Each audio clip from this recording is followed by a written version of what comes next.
Iš Šventosios Evangelijos pagal Joną. Daugelis Jėzaus mokinių sakė, kieti jo žodžiai, kas gali jų klausytis. Jėzus, žinodamas, kad jo mokiniai dėl to murma, paklausė, jūs tai piktina? O kas būtų, jei pamatytumėte žmogaus sūnų, užžengiant į ten, kuris buvo pirmiau? Dvasia teikia gyvybę, o kūnas nieko neduoda. Žodžiai, kuriuos jums kalbėjau, yra dvasia ir gyvenimas. Bet kai kurie iš jūsų netiki. Mat Jėzus iš pat pradžių žinojo ir kas netikės, ir kas jį išduos. Jis dar sakė, štai kodėl aš jums sakau, niekas neteis pas mane, jeigu jam nebus duota tėvo. Nuo to meto nemaža jo mokinių pasitraukė ir daugiau su juo nebevaikščiojo. Tada Jėzus paklausė 12, gal ir jūs norite pasitraukti? Simonas Petras atsakė, viešpatie, pas ką mes eisime? Tu turi amžinojo gyvenimo žodžius. Mes įtikėjome ir pamatėme, kad tu Dievo šventasis. Broliai ir seserys, ką tik girdėtoje švento rašto ištraukoje liečiama tokia gan jautri tema. Mūsų lūkesčiai Dievui, mūsų turimi Dievo įvaizdžiai ir kartais tikėjimasis, kad Dievas dėl mūsų, bijodamas mūsų skausmų, mūsų pasimetimų, nusileis, sušvelnins. Jėzus mokiniai, girdėdami jo mokymą apie dangaus duoną, apie gyvenimo duoną, pradeda sklaidytis dvejonėse, murmėti ir klausti, kas gali klausytis tokių žodžių, ar Dievas neina per toli. Turbūt daugeliu iš mūsų tai yra pažįstama situacija. Mums gera klausyti Jėzaus, kai jis kalba palaiminimais. Mums gera klausyti Jėzaus, kai jis guodžia ir žada stebuklus, kai jis dovanoja prisikėlimą. Bet kai Jėzus mūsų galva eina per toli, dažnas mes mėginam jį sudrausminti, ką jau darė pirmieji jo mokiniai. Kartais nutinka, kad mes žinom, kiek norim Dievo žodžių. Mums užtenka tiek, kad neskaudėtų. Neskaudėtų būti žmogum, neskaudėtų gyventi, truputį apspręsti gyvenimiškas lygtis.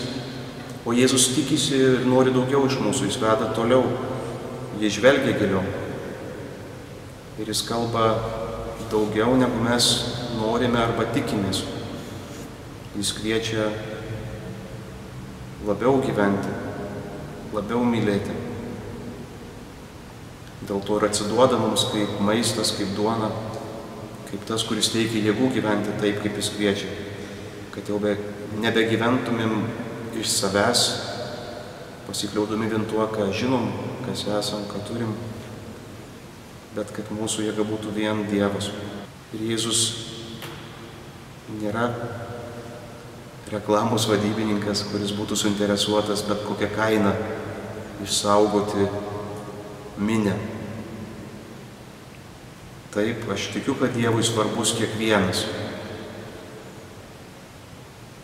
Bet Jėzus myli mus tikrą meilę, meilę, kuri nežino kompromiso.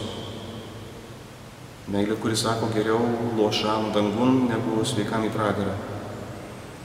Meilė, kuri neapsaugo nuo skausmo, augimo skausmo, gimimo skausmo, atgimimo skausmo.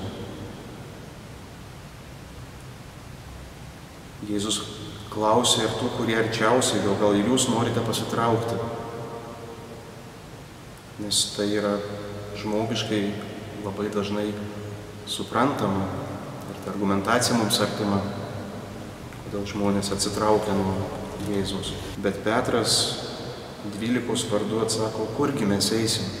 Jėzus vesdamas mūsų į susitikimą su juo,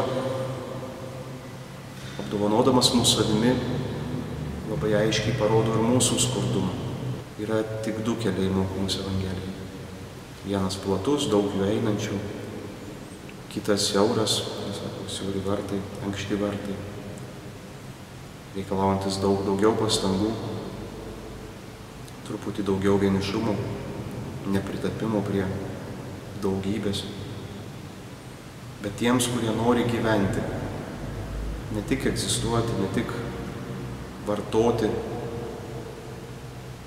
o nori gyventi žmogaus vertą gyvenimą, kuris jau čia žemėje pradeda kvepėti dangum ir pradeda skleistis ne su falsifikuotais, ne su susikurtais, o apdovanotais įvykiais, sakytumėm, kartais net stebuklingais įvykiais. Nėra kito pasirinkimo, kaip tik visiška vienybė su Jėzumi ir pasitikėjimas jo žodžiu.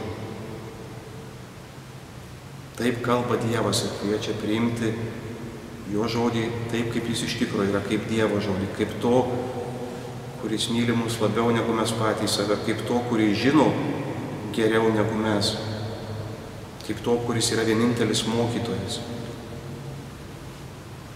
kaip to, kuris veda į tiesos pažinimą, tiesos, kuri išlaisvina, kurie nebegali manipuliuoti, tiesos, kuri veda namo. Tai šiandien galim patys pabūt ties tai žodžiais, kurie sklisdami iš Jėzaus lūpų mus glumina. Ar esam apsisprendę, kaip toli arba kaip arti leisim Dievui prie mūsų prieiti. Ar tik tiek, kiek mums norisi, ar Marijos pavyzdžiui išdrįsim sugriauti visas pertvaras, savigynos sienas ir sakyt, tau nėra negalimų dalykų visam mano gyvenime. Nė viena sritis nėra nuo tavęs paslėpta.